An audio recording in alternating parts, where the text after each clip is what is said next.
Hello, everyone. Welcome to Tea with TPS, informal conversations with thought leaders in India and abroad.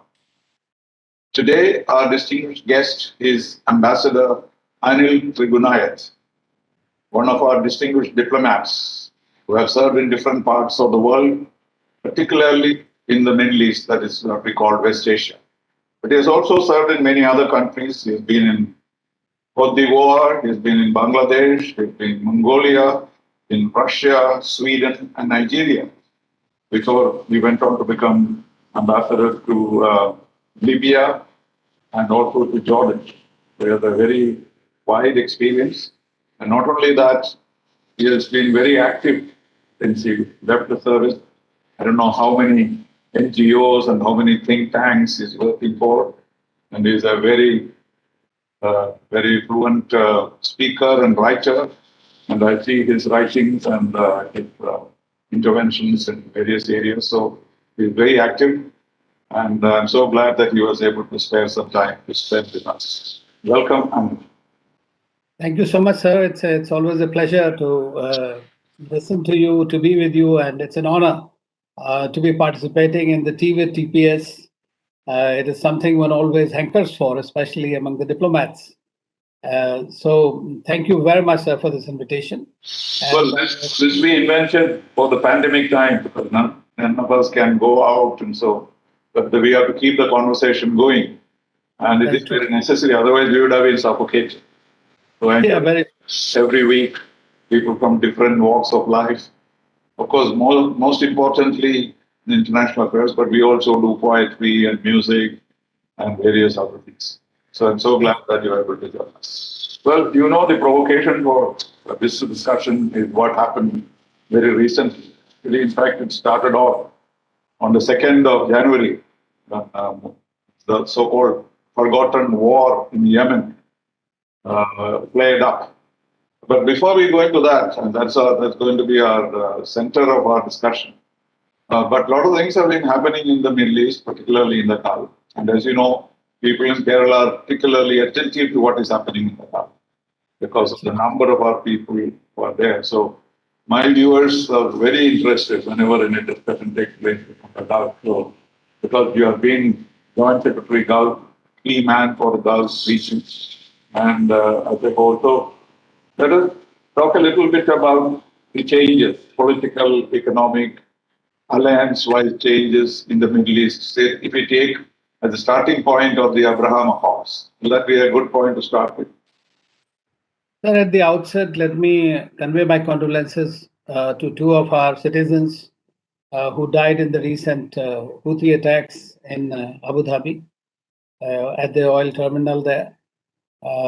And that shows that anything happens in the UAE, Indians will be affected. Yes, wherever. In fact, even they do and not more, because they are at all these vulnerable places like workplaces, etc. Indians are always there, so that's part of our occupational hazard. But certainly, I join you in the condolences that you have expressed. It was actually, as we know, that West Asia especially is a region which has been in a churn, so to say. And there have been a lot of developments that have been taking place, especially during the era of President Trump. We saw that we nearly came to a war, at least on two occasions. One of the regions which has the maximum number of hotspots. Volume. We are also, there are so many hotspots in the region. We know Yemen, we know Libya, we have Syria. After the Arab Spring, all the countries were in a flux. So this has created a dynamic shift in the region itself, totally. So that has led to a lot of reorganization of power and even thinking and churn within themselves. So most of these Gulf countries, which are monarchies, have been forced to essentially reform. So within the country, and they are taking a new path. And then due to the pandemic and due to their infractious wars that they have, Yemen War is one of those, in which these countries got involved. So they have had the financial problems as well, despite having huge sovereign wealth funds. And so they have also started deciding on moving their economies from the oil-based economies to the non-oil-based to diversify their economies. So that's a very major trend that is one is seeing. And of course, the Iran-Saudi rivalry, Iran-Israel rivalry, these are existential threats, and they have been there. But fortunately, in the last year, what we witnessed more was this was sort of an year of dialogue and diplomacy. And you mentioned about Abraham Accord, which has been one of the major achievements, in my view, of President Trump, because he was invested sometimes in a very crooked manner. Son-in-law fixed it, right? Jared Kushner, yes. Yeah, correct. He was supposed to be there, and till the last, they did not give up, and they tried to work on it. Of course, as you know, that. No, since you said it all happened during the trouble started in Trump's time, but ironically, it was Trump who managed to fix this. So that I must say is a positive point as far as Trump's Middle East policy. Don't you agree? Definitely, that is something I think that a takeaway from his overall foreign policy ambit, I would say, was one of these developments which he did, which was unthinkable actually until a few years ago. Even though all these countries have had relations with Israel under the carpet or otherwise in different dimensions, they wanted to collaborate. They were working on security and cyber aspects for quite some time together. But now it is diplomatic relations. carpets. Yes. So diplomatic relations have been now established with UAE, Bahrain, and Morocco and Sudan. These are the four countries. It was expected that Saudi Arabia might also join, but because of the Palestinian issue, it is very difficult for the Saudis to take the lead in this. Any country, it is difficult. I remember in 1979 when the Camp David Accords were signed. We were in Cuba for the non-aligned summit. I mean, Egypt was almost virtually thrown out of the non-aligned movement by the Arabs. That was the kind of reaction. We saw it with our own eyes. And it was Algeria, India, Yugoslavia, Cuba, etc., which prevented it. The Arabs were absolutely ready to throw the Egyptians out of the non-aligned. So from that, to come to a certain number of countries establishing diplomatic relations is a great achievement. And it's a great achievement. To be patient. But at the same time, it looks as though even Saudi Arabia, apart from the fact that they have this formal objection to doing anything till the Palestinian problem is solved, but reaction to any Palestinian crisis is also now subdued. See, when Trump gave away Jerusalem to Israel, there would have been a war in normal circumstances. So the spirit is changing, and there is more cooperation and more diplomacy, as you said. That is a good sign, don't you think? No, it is absolutely, sir. I mean, in fact, the only problem is that the Palestinians feel short-shifted in the whole process. And since on Israel, the only country that has some control is the United States. And they are the only ones. And under the Biden administration, what we see is that there is not much appetite to resolve the problem, even though they want to go by the big back to basics policy and trying to follow the diplomatic path. Their focus essentially in the Middle East only has been on reviving the nuclear deal with Iran. That has been the major, but at the same time, they have also tried to expand the Abraham Accord to some extent. They are not averse to the idea of Israel normalizing relations with other countries, because that takes the heat off their own involvement and engagement, which is today more towards Indo-Pacific, as we have seen, sir. After their exit from Afghanistan and gradually slow down in Middle East, and USA used to be the major security guarantor in the region for all these allies. But today, those countries are unable to feel that same kind of a confidence. So therefore, oil is not as important as it used to be for the Americans. That is also true. So blood is thicker than oil these days. So therefore, the situation has changed and the priorities have changed. China is a big priority. Russia is a big priority. Asia-Pacific, Indo-Pacific is. So therefore, Palestine, etc., has gone to the background. But of course, it is still there, and that will be attended to. But Mr. Biden is concerned, there are very, very pressing problems, particularly reordering the global order. And then the pandemic has come in between, and therefore that's so it is understandable that Palestine issue has is put on the back burner. But everyone realizes that it is there, and there will be some moves in the future we can expect. Sir, it is true, and of course, the Palestinian issue is the core issue. If there is to be peace in the region, actually. And now what we are witnessing is that we saw the Israel-Hamas war, in which we also lost one of the Indian nurses, as you know, in the early on. Now that was the fourth Israeli-Hamas war, but that was a war with a difference. Because this was also due to the problems. Hamas did better. Much better. Sir. They have improved their capabilities and their targeting skills also. At the same time, now with the cryptocurrencies and with the artificial intelligence, we are seeing that these played out for the first time in any war, anywhere in the world, was here in the Israel-Hamas war. And this was successful because the reason is that we saw the change in Israel as far as the leadership is concerned, from Netanyahu, who was gone after several years, and who was. In technology, Israel is far ahead of others in the region. Very true. So they are the ones who used it. Strengthening of Israel's security is what is going to happen. The dome will come, and so many technological advancements will be there. So Israel will not be any weaker because of technology. Because Hamas, etc., will have to still operate in traditional manner, don't you think? And they don't have that kind of access or have. That's what I'm saying. The problem of the Palestinian is division among themselves. Right. That is the Ramallah-based Abbas and Hamas. They are never on the same page, and that is one reason that the situation continues to be as bad as it is today. Exactly. But what we have witnessed recently is that there is some movement and discussions between Abbas and Benny Gantz, the defense minister, and others, and they are trying to work together for some kind of a modus vivendi, even if not towards a solution. But on the solution, Israel has only become more rigid, not any less rigid than before. Anyway, but now, since that's now not in the forefront, the idea that Israel is gaining greater influence in the Middle East, the Arab world. If you go to Dubai or anywhere else, you will find the arrival of the Israelis in a big way. They have even changed the holiday on Friday in order to accommodate the requirements of dealing with the rest of the world.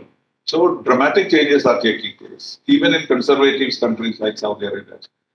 But this, coming to the Yemen war, it was considered the forgotten war, and nobody cared as to what was happening there because it was somewhere far away and not in their attention.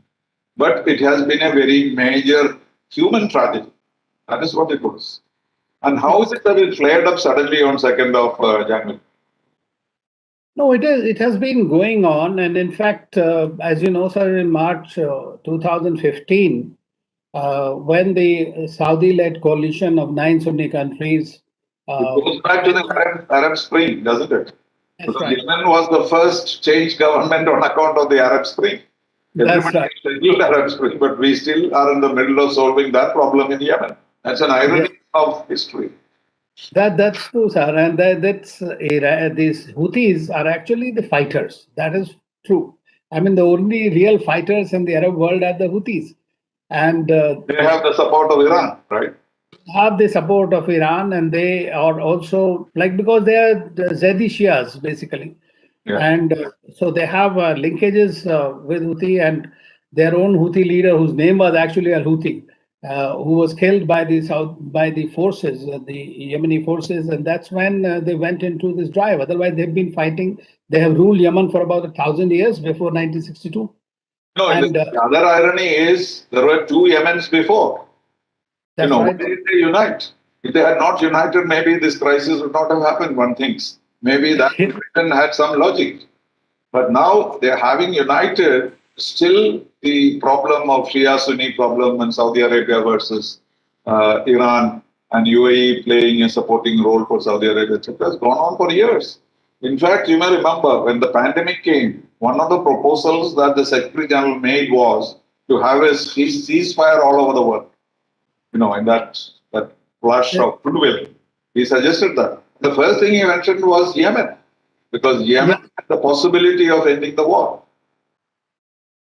The problem, sir, is that in Yemen, the war is not being resolved because still the bigger problem, that is, if the UAE, if Americans or Trump had not moved out of the nuclear deal, it would have still been possible for the Iranians to exercise greater influence.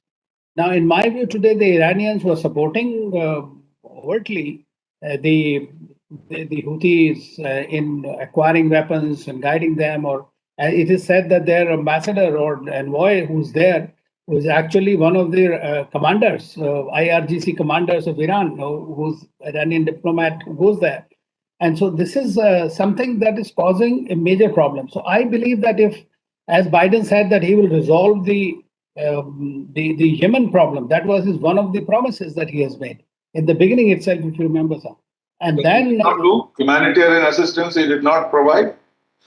humanitarian assistance is being provided, but then the war situation continues. Even Saudi Arabia has provided several billions dollars of worth of humanitarian assistance. But when you continue with the war, continue to carpet bombing the place, it becomes increasingly difficult to provide access to it. And that's why the human rights organizations from the UN and others have claimed that this is the worst humanitarian disaster actually that has taken place, and it needs to be addressed. But So why there are is UAE being targeted? Is UAE's involvement significant? They have no troops there. They are only playing a supportive role to Saudi Arabia. But why they have targeted UAE of all countries at this point? Is there an explanation for that? Yes, there is, because UAE has been a part of this coalition, but 2 years ago it had decided to move out of it, and that's when it tried to move out from the Southern Transition Council. There is another part which the UAE has been supporting directly, and that helps. That is part of its own regional designs, both in the Horn of Africa and in Yemen, because there is Socotra port, and also UAE has as a part of its regional policy its own strategic objectives. And you mean to say that Saudi Arabia and Yemen, Saudi Arabia and UAE are not working together in that part of Yemen? In the southern part of Southern Transition Council, Saudi Arabia is less involved. That is less involved, and that's when there has been they had fallen out between the two, and that's when the UAE decided to withdraw its forces from the solidarity between UAE and Saudi Arabia is not that strong when it comes to the Yemen situation. Is that what you are suggesting? That's what at the moment it is since the last 1 year. But recently, because the Houthis had gone into Marib and some other places, and they had that's a stronghold for them. That's a strong. Yes, and that's a strong. To hold that and then try to move further to the north. And that is why the Houthis have reacted back on that, and they said that you are not safe if you continue to. And that's what their spokesman also said. And he said that if you continue to get involved in this crisis this way, then you are not safe. So that the message that was conveyed to the UAE was that UAE is no longer safe if it continues to that. They have missiles which can strike up to roughly about 1,500 to 1,700 kilometers. But the reprisals came from Saudi Arabia as soon as this happened in UAE. So that means Saudi Arabia is very willing and able to support UAE's efforts inside Yemen. Sir, the same day there were 9 attacks. Same day there were 9 attacks on Saudi Arabia also. And if you remember the 2019, when the Houthis had attacked one of the major Aramco facilities, the Saudi oil production went back by about 50% for a couple of days. So they have this capacity to hit at any place. I mean, we are not even looking at Iran. I mean, it's Iran-backed Houthi militias which have been doing that. Of course, negotiations are going on, and Saudi Arabia also wants a political solution to the problem, as so does the US, so does the UN, and everybody. But I think that this was a warning and a message to the UAE not to mess in the region. That was something in Yemen.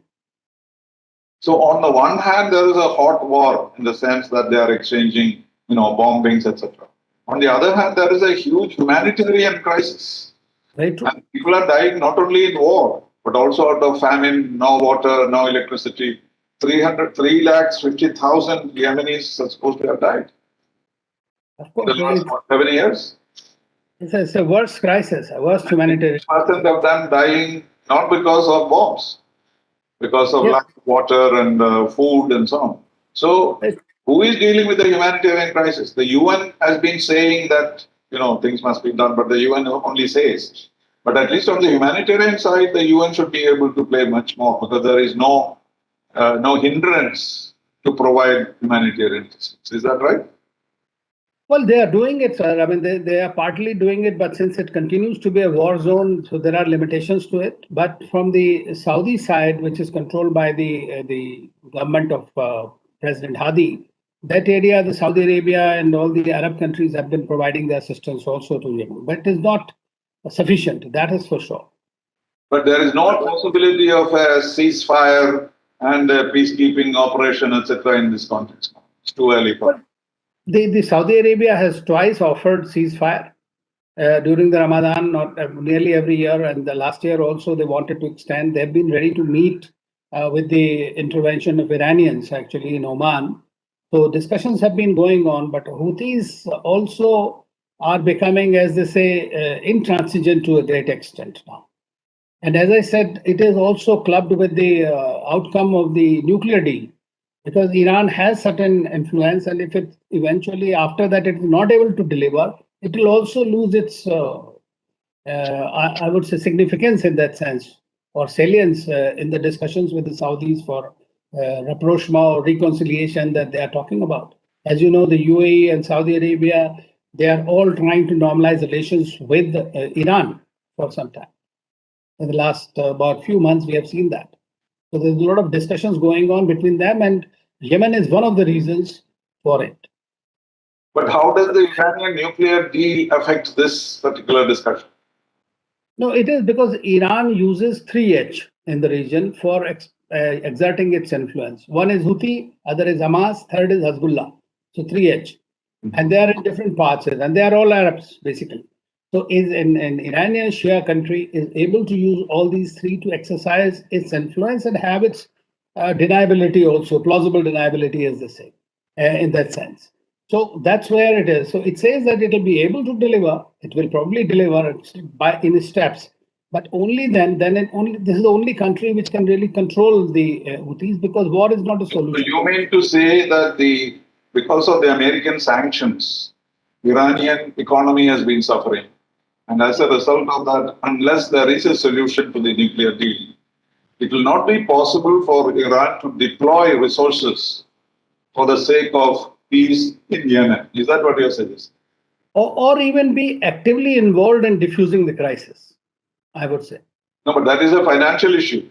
It is a financial issue because Iran says that first lift the sanctions and then come back to terms. As far as the talks are going on, there is a little hope, but one doesn't know whether it will continue or not. What will happen eventually? No, the latest round was not very successful, I understand, because it's a very difficult situation. I followed it for several years in Vienna because it was just a fix that was made earlier, and Trump destroyed it. It was a very delicate fix it was. And to put it back, when you discuss it in black and white terms, it is going to be very, very difficult because now you don't know how much plutonium the Iranians have. All those controls have been lost. How many, reactors they have, how much of enrichment they are capable of. It's all gone out of control. If the agreement was there, then there were limits put on it. It was only for 15 years because concept 15 years are not enough. But at least it was an interim measure. But the Americans going out of there and imposing sanctions, saying that sanctions will not be lifted unless there is a full agreement, that has destroyed the whole fabric of what was worked out. Absolutely. I mean, this is something I believe that Trump's walking out of the deal was the biggest disaster in the region. And that has put back everything beyond. And what I feel is that now the only way out is the problem is the Biden administration is also unable to deliver on all the key demands. And one of the demands is that this deal, if it's agreed to, will never be gone back by the Americans. Now, how can the Americans ensure that? I mean, in a democracy, you cannot do that. Secondly, they are saying lift all the sanctions. Thirdly, they say you are the ones who went out. We did not. They are right on that score. But they have to find some way out because Iran has learned how to deal with these financial crises and sanctions for quite some time. And it is getting closer to China now, is always being close to Russia for a greater extent. And that's what I feel that with the Abraham Accords and others, I look at it that there is a new kind of a Axis developing. an axis or an equation is emerging, and it is currently not firmed up as that, but it is like I call it as cryptarch. China, Russia, Iran, Turkey, Afghanistan, Pakistan, and Qatar. Qatar So also. Qatar has been very close to them, and especially because of again foolishness of the some Arab countries. I mean, when they started the blockade against Qatar in 2017, so that has really put them. Plus, Qatar also and Iran, they share the largest gas field. No, but that all that is understandable. But why Russia is playing a role like this at this point? Well, Russia's role is, sir, I've been ambassador to Libya, and when the UN Security Council resolution was passed, I mean, we all abstained from it. So Russia thought that they were taken for a ride in that one. Same thing happened when the Iraq invasion took place. So during the Soviet times, they used to have significant influence in the region, but that was decimated over time. But with Syria, Putin came in there and wanted to, they have the strategic Tartus port there. They're one of the only ones there. And now today they have 2, 3 ports there. They control that part of the world. They are getting back into the region. And the role of, I think China is already very much entrenched in the region, everywhere, with every country, from Iran to Israel. They have everywhere, they are all part of the BRI project. All these countries support it. Russia, on the other hand, cannot provide the funds. It doesn't have the money, but at the same time, it has this political heft. It is trying to fill that vacuum to some extent. It has good relations with Saudi Arabia, very good relations now with UAE, and excellent relations now with some other countries like Oman and others. So it is expanding itself, and I think that from the other side, the Chinese are geoeconomically very well placed in the region. So that's how I look at it. That this is really moving forward in a way that this kind of and with Afghanistan coming in between suddenly out of the blue, that one sees that Afghanistan has also become a part of this clique. And if we see the Abraham Accord, Sunni countries becoming a part of this axis where Greece, Cyprus, and all those countries, the Mediterranean become a bloc, there could be a possibility of bloc. This all happened, of course, because of the American actions to a great extent. Yeah, because Russia has always been against the Taliban. We supported Russia in 1979 because, historic and most unexpected. And after that, throughout our journey in Afghanistan, Russia was with us. How is it that suddenly they have fallen in love with Taliban? So it looks as though as you say, there could be, because Americans have been, like always, they mess up things in different ways. But here, what seems to have happened is they have driven Iran into the arms of the Chinese. That's what seems to have happened. And therefore, Russia is now very supportive of China for various reasons. And therefore, even though they are very friendly to India and appears to be taking our interests into account, Russia seems to have left us in the Afghan crisis. Yes, to some extent, sir, but Russia has been engaged. When I was Moscow, I used to talk to them, and that's about 2010 and 12 when I was DCM there. And the Russians said that, okay, we have to talk to Taliban because everybody is talking to Taliban. And they had actually psychological also for them because they were defeated in Afghanistan, and so they couldn't just swallow that. Thirdly, the narco trade it was a real problem for the Russians.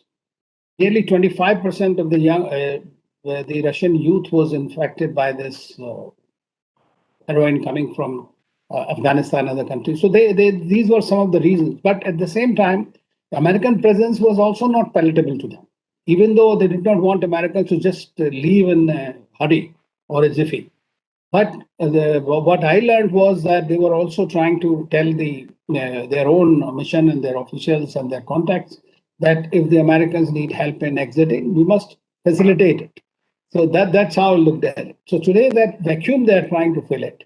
And Americans are also like, they are the ones who have de facto recognized it by signing the Doha Agreement with Taliban, as we know. So they wanted to go for their own domestic purposes out of Afghanistan, but then Afghanistan is as they say, graveyard of empires. So everybody has gone there now. Next, China remains. Let's see how it plays out. Yes, but then they are not alone there. So Russian support is there, and there is some kind of an axis developing. And in all this, the worst affected is India, because there is really no sign of our being able to work with Taliban so far. We have been talking to them, but we do not have a partner in doing that. Somebody who is sort of helping us to deal with Taliban. That should have been Russia, but they don't seem to be playing that role. So where do you think India's fortunes will go in Afghanistan? Well, sir, I think that we, of course, have lost many chips there. There's no doubt about it. But at the same time, what I believe that now is, even if Taliban, certain parts of Taliban, especially the Haqqani group, which is very much the ISI tool and dead against India, the rest of the Taliban is not averse to the idea of India playing its role and completing its projects. It appreciates. That's what one has heard. But that's a mixed picture, isn't it? It is a mixed picture, sir. They want at one time, next day they say something different. And leadership changes take place. People who are friendly to India have been eliminated. So many things are there, because I am not following it very closely. But it's not monolith. That's the reason. There is no sign of any good things happening there as far as we are concerned.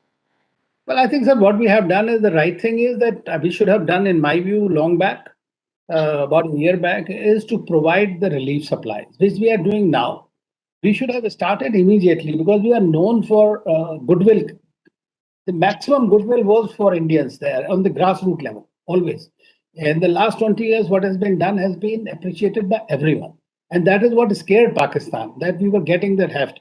Taliban is not in reality a great friend of Pakistan or fully under their control.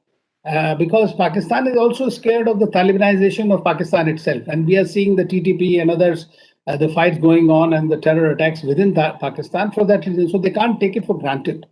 Although they play a zero-sum game with us everywhere. So that is something I believe, sir, is that this is the only approach that is going to help us. And that is that try to create soft power at the moment by providing them humanitarian assistance or whatever is possible at this juncture, because all other countries are playing the same game. No, but at the crucial moment when Taliban was not able to remove the last resistance and were not able to form a government, that was when a very crucial involvement by the Pakistanis took place. The ISI chief went there and fixed it. On the one hand, he fixed the resistance movement, and on the other hand, he united the Taliban leadership and virtually formed a government, and he left. So the Pakistani influence should not be underestimated. And the Taliban does not have any other country which so openly supports their terrorist activities and the whole regime itself as an Islamic fundamentalist state. So Pakistan's influence cannot be underestimated. No, so I'm not underestimating. What I'm saying is that Pakistan is the creator of Taliban to a great extent. Or Mujahideen. Americans are also creators of Taliban. Yes. So that despite the Russians. Yeah. Earlier, the Americans, the Saudis, they had created the Mujahideens who eventually turned into Taliban and other groups there. So they are very much there. But getting Soviet Union out of Afghanistan was the only objective. Only objective, absolutely. And then they couldn't. When they went left, it became much worse than it was before. Much worse after that. Absolutely. Okay, coming back to the Gulf, we are very much interested. Our relationship with UAE has really improved beyond imagination, hasn't it? Absolutely. What exactly is the reason for that? I think that until about 2008, we were having virtually a transactional relationship with the Gulf countries. Our people were working there, we were buying oil, there was no strategic dimension to the relationship. And that only started, and you'll be surprised that till about after Mrs. Indira Gandhi in 1982 till 2008, none of the Indian leaders visited there at the Gulf countries. No prime minister went there. So it was only So the when Indian community started growing exponentially. it grew because they needed the labor. Indian community is so good. They love the Indian workforce. It's disciplined. It works well. And so they are liked. So It this was was not consistent. When this was growing, the Indian community workforce was growing. There was no, what shall we say, consistent support from the political. government UAE at that time. That was, Yeah. two things were different. And that is where the gap was. We were all saying at that time, without a good political relationship, we cannot sustain a community. Yeah. And that we are catching up now. I think Yeah. Mr. Modi probably is the one who So discovered. that's what I'm saying, that Mr. Modi's time, what one has seen is, and I know for a fact that when Prime Minister Modi came to power, the Gulf countries and the Arab countries were very, very hesitant. And they thought that because of his personal relations with Netanyahu and Israel, that the India will probably go the Israeli way. I mean, that was the fear in their minds. But fortunately, Prime Minister Modi he immediately went to UAE, which became the first country of Israel. After that, he's been there 3 times. And in fact, he was supposed to go to UAE and Kuwait even this month. But because of the pandemic, he had to postpone the visit. So the relationship, we signed the strategic partnership agreements, and the good thing is that these countries have also realized that backing Pakistan was no longer beneficial for them. They were looking for greater opportunity in India, and they have realized the problems of terrorism and Pakistan becoming a haven of terrorists. And we have seen that both Saudi Arabia, the UAE, Qatar, all these countries recognize it now. So that's why they want greater, closer relations and ties with India. So it's a two-way traffic. Now UAE is our second largest trading partner today, actually third largest trading partner after US and China. And Saudi Arabia is the fourth largest trading partner. We have thousands of Indian companies which are there in the special economic zones, which are working there. It hosts the largest Indian community, 3.3 million really, which is big. And secondly, for everything, the UAE supports India. I mean, it is one country. You remember that in the OIC, They even invited our foreign minister. This is the first time it happens. Sir. Then for the first time, we are also receiving back all these fugitives who have been there. That is a real, in my view, a good test of our relationship. That when we needed somebody who was a fugitive, the Dawood has been there forever. But they say he's no longer in UAE. But They at the did same not cooperate. yeah, we wanted, they gave. Saudi Arabia also extradited these people. Now, till today, in the Western countries, we have not been able to get even one. True. No, so therefore the so-called Islamic, connection, they did not find it because it was kind of a natural connection. Islamic countries are friendly with each other, and India was a secular country, and therefore they probably had some doubts, etc. But how was it removed? What was the action that we took, which changed the mind of UAE and other countries? Sir, I think that the UAE has been, as a middle power, in my view, has been looking at the world very differently. Now, today the UAE is although Islamic, but is not in the like a true Islamic country in that sense of the world, that it is like the Saudis who are promoting Wahhabism, or the Iran which Shia. Whereas they try to promote a tolerant Islam, a tolerance. Like this is the one country which does World Tolerism Summit.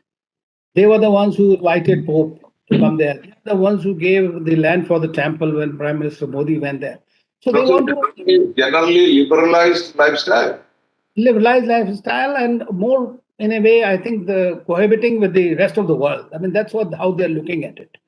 So this has changed a lot, isn't there? Like, for example, now, it was unthinkable earlier. In Saudi Arabia and UAE everywhere, we are seeing Ramayana and Mahabharata being taught in schools. I see. Whereas earlier it was not so. Now, so they're all thinking about it in a modern way, and they see how an India as an experiment is working. Personally, in my view, sir, I mean, I think that we should have played the Islamic card ourselves. We are the second largest Islamic nation in the world. Well, that we tried in Rabat long ago and we failed. Remember that? But that was how that was different. We went out of our way. Our president landed, or was he president or minister at that time? Landed up there because we had the second largest Muslim country in the world. But that they rejected it at that time. Remember, it was a very sad. It did not get any response. But probably, but even now, even after Sushma Swaraj went and attended the meeting, YC still sticks to its standards. It cannot be changed. There are others inside OIC trying to help us. But after taking a decision, when they take a decision, they'll go along. And the Iranians will come to us, UAE will come to us and say, oh, sorry, please ignore it. We have to do it in the OIC context, but we will deal with you separately. And that thing has not disappeared yet. I think that is true, sir. I mean, that's the reason I remember in 2013 when we had a big meeting, I had suggested that let's completely ignore them either, or don't even talk about it, don't react to their, because this is the only forum where Pakistan can really take it along, everything. And he continues to play that card. I mean, I also feel that these countries would prefer a better relationship between India and Pakistan rather than deal with a conflictual relationship. Because who who does not want a good relation between India and Pakistan? If you ask any country in the world, they'll always say why this is unnecessary. But this is fundamental. They don't seem to understand it. That's the reason. No, because for us, Kashmir is the symbol of our secularism. If the Kashmiris cannot live in India because they are Muslims, then what happens to the millions of Muslims here in this country? This they don't seem to understand. And this is the thing I believe that, I mean, whenever I have talked to a lot of people in the Gulf and other Middle Eastern countries, they were not even aware that we are really the second largest Muslim nation in the world. That was my constant experience. Every time I spoke about this to American audiences, because I was there 10 years, each one will say, this is the first time we are hearing it. Yes. That we are second largest Muslim. I said, I cannot go to every American and tell him. No. So, and they don't even think about that possibility. This is a Hindu country, Pakistan is a Muslim country, and that is stuck in their minds. Like the Kashmir resolution, somehow India is violating the resolution. And there is no sense in that. So that kind of understanding we are not able to get. It is not possible to do that. You cannot remove some of these prejudices for a long time to come. So they will all lecture to us saying that, give Kashmir to Pakistan, do something, but resolve it. And that is the approach they are taking. That is where the danger is. But this has changed with especially these Gulf countries, sir. I mean, when we had the Article 370 or when we had Pulwama and others. They didn't make any noise, right? Yeah, the reaction was very normal. I mean, this internal matter of India, and that's what really peeved Pakistan a great deal. Because that's when it started fooling around with the Turkey and Malaysia and others for an alternate pole within the Islamic world. So from our point of view, I think we have done a great deal better in the Middle East. And I personally feel that if we were to really rate the foreign policy successes, then the Middle East success would be the best. Sure. No, but with the arrival of the Israelis in a big way, big trade, arms, steels, etc., will our importance reduce? No, I don't think so, sir. We have recently signed this. We have become part of this new Quad. As you know, the USA, UAE is also part of it, yes. Unthinkable even 2 years ago. 2 years ago. This is another thing which is happening, and in which we will work trilaterally with in African countries, there will be greater possibilities of working in food security areas with the Israeli technology, the Indian expertise, and the UAE money or the Gulf countries money from there, funding from them. So I think that there are newer opportunities that will come out, especially in the technology domain and the defense. Of course, for Israel, getting into the Gulf market is a very big deal. And as you rightly mentioned, that there are so much has happened in 1 year between the two countries, it is unimaginable, really. And it's visible. I have not been to Dubai in the last 1 year, but apparently it is visible there, the change. It is visible. Very much on the ground. The Prime Minister came and the Foreign Minister comes. The Minister, they are saying that nearly every week there is a business delegation coming from Israel or going to do it. And the Expo and football is coming and all these things, they are so much involved. And the progress, the growth of the Gulf countries has been very much fastened by the new arrangement, which of course, that's why I said we can take the Abraham Accords as the kind of starting point of this new relationship. But that might change the entire scenery because Israel is a very powerful country, though it's a small country. They are capable because of the technology, etc. They will be able to influence these countries a lot. And so this new Quad arrangement between India, Israel, the US, and UAE, I don't hear much about it, whether anything is actually happening. But the establishment of that Quad itself is really remarkable and could not have been anticipated. Yes, it was something very new, and it is good in a way, sir. I mean, because it provides you a certain framework. Not that it was very necessary, because India has a strategic partnership with all the three countries in this. So from that perspective, I think it's quite good.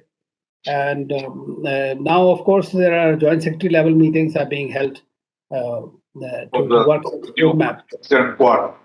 Yes, to identify the opportunities and all that. No, but symbolically, at least, it is very, very, very, very important. Unfortunately, unlike the other Quad, this does not have a military component. Nobody is talking about any military component there. Tell us about the Chinese. How are they operating in the Gulf? Well, Chinese, in my view, I always say that China is going to be our bigger headache in West Asia. Like anywhere else. Anywhere else, and West Asia much more so. Our border. Why go far to West Asia? In the last, I think about 10 years, they're of course, I mean, they are also the biggest buyers of oil and gas. Plus, they operate on the irrespective and in the conflictual environment with the Americans. So they just do not follow the diktat of the Americans to that extent that others would do, including us. Like we reduced imports of oil to zero really from Iran. And that is a major problem that caused for us. But the Chinese continue to do that, irrespective of what happens. They are now only last week, all the Gulf country foreign ministers were there. Then Turkey foreign minister was there in China. Then Iranian foreign minister was in China. So China is trying to play a much bigger role, including in Israel. They have some of the top, very confidential and very big projects, port building projects in Haifa and elsewhere in Israel. Israel also supports the BRI. So and in high technology, even though the Americans are not happy about it, they are continuing to go ahead with the Chinese. So Chinese footprint today is very, very strong. They have gone ahead with the BRI. They have gone again maritime security dimension. They have taken major ports. So far, it was all under the radar of the American security. But today, with the Americans going out, they are trying to really come up as a strong contender in the region for various dimensions without getting into the real day-to-day problems of governance and others of these countries, because they don't pass judgments. How about the Chinese population there? I mean, the expatriate Chinese, are they big? They are like us. You don't go. They will only send groups of workers, etc. So, like people in UAE, sir. I mean, UAE is, let's say, the case to watch. They are very close to us. That we have great relations with the UAE, but they have very close relations with China as well. Because as far as they can't hire people from China like they do from India, can they? No, not those, sir, but there are traders basically in the trading and technology in the healthcare sector. Projects, they might be sending thousands of them. Thousands. And nobody will know numbers. Not numbers like us. There are 500,000 Chinese are there in the UAE, which is not less compared to India. Yeah, we have 3.3 million. I know. There are more Malayalis than Chinese in UAE. That's just true. Yeah. No, so that's what I'm saying. So there, don't we have an advantage? You know, our cooks and nayas are working in every sheikh's family and all that. So that kind of a cultural linkage may be beneficial to us. The Chinese do not operate like that. Chinese operate on the basis of huge projects and supply of arms or whatever. So there is a difference in the Chinese approach in the Gulf region from ours. Is it beneficial to us? Do you see that?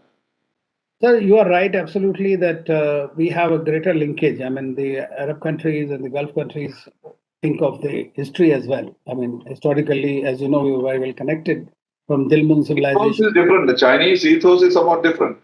But Chinese, what they are doing now is, I was surprised. I mean, I was reading something and also was part of one of the groups in Middle East, in which they were discussing about the Chinese soft power influence in the region.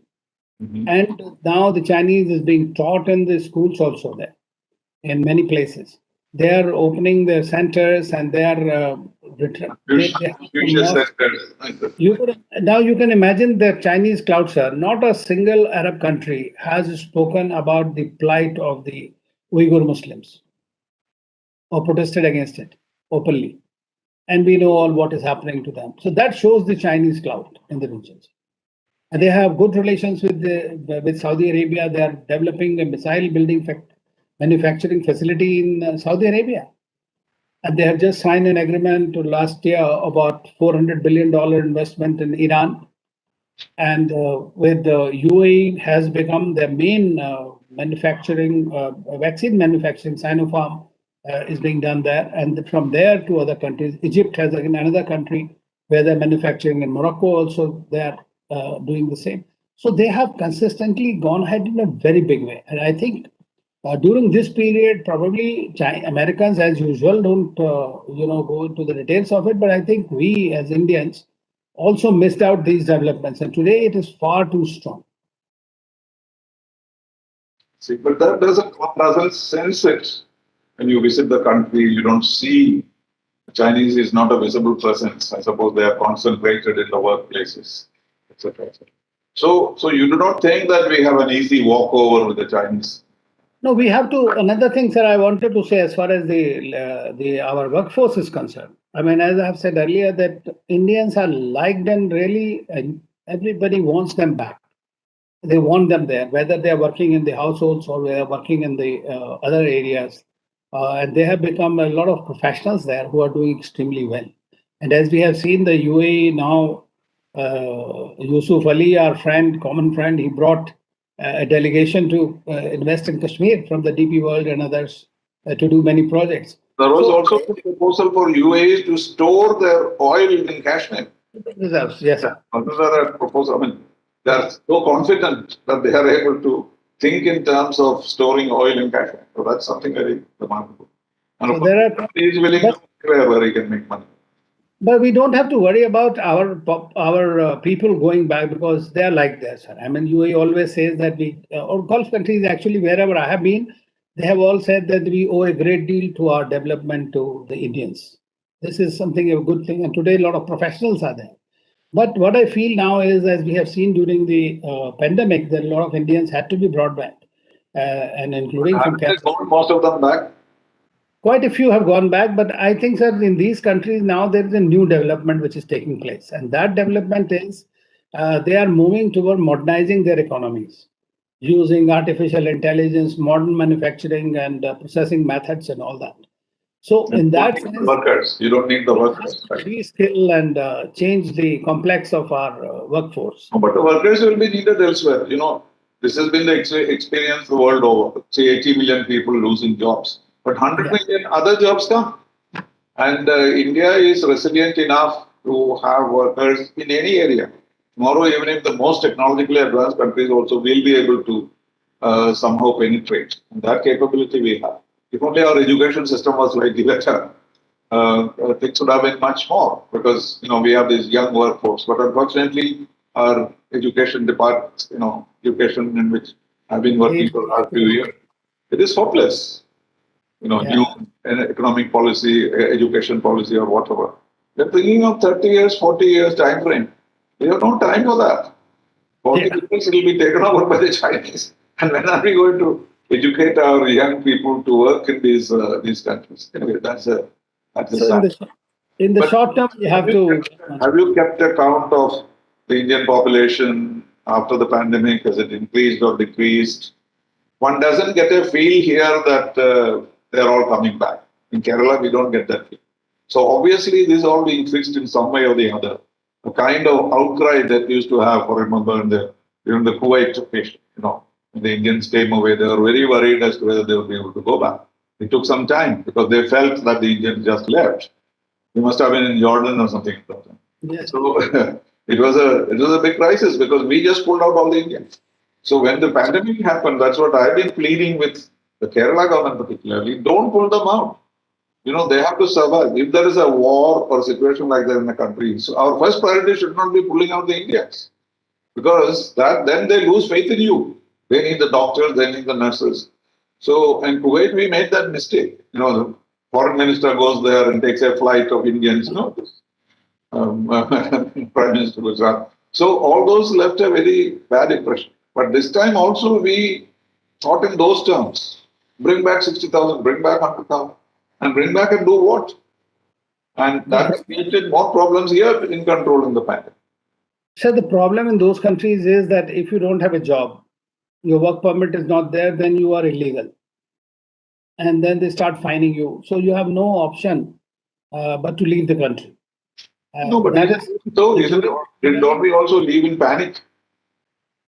No, we should not do it in the panic, but I think it was these Vande Bharat flights or all that was done was more or less in an organized manner. And I think this time what the government probably did a wise thing was that they maintained a database, a skill database of the people, which is they call Swadesh or something.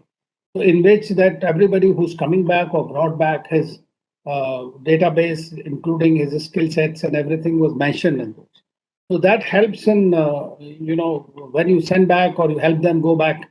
And that's what I think that the foreign minister has been talking a lot to these leaders from the Gulf countries. And this is one of the main agenda items that to see to it the Indians go back if they're there. And they're willing to take them back. But the economy have to come out also. Because I don't see the social pressure in Kerala, for example. That's coming back, there would have been a big stress on pollution, on housing, etc. That I don't see. In fact, many houses are still remaining vacant of people who are in the Gulf. They are not really, everybody has not got back. So I think the situation is slightly better. It is better, definitely. Of course, now the third wave is causing problem, but then everybody is open as of now. Well, the third wave is only God's vaccine, they say. So Israelis also said so. Yeah. No, everybody is saying that. Seriously, people are, it may be wishful thinking, but there is science behind it. And so I'm hoping to make my first trip to Delhi in March or April. I have not. Well, Anil, thank you for joining me. I think we are running out of time. Pleasure. But let us hope that this Yemen crisis does not blow out, and the Israeli nuclear deal comes about in some way. These are probably two crucial things. Critical. And probably change the situation. But we have very crucial interests there, and people like you are working on this area even after you have left the service. It's quite remarkable. And that kind of work is very, very essential. So that's why I appreciate your studying these and working on it and speaking about it. It's really, really well. Thank you very much for all that. And also thank you for joining me today. Thank you, sir. Thank you so much. Stay safe.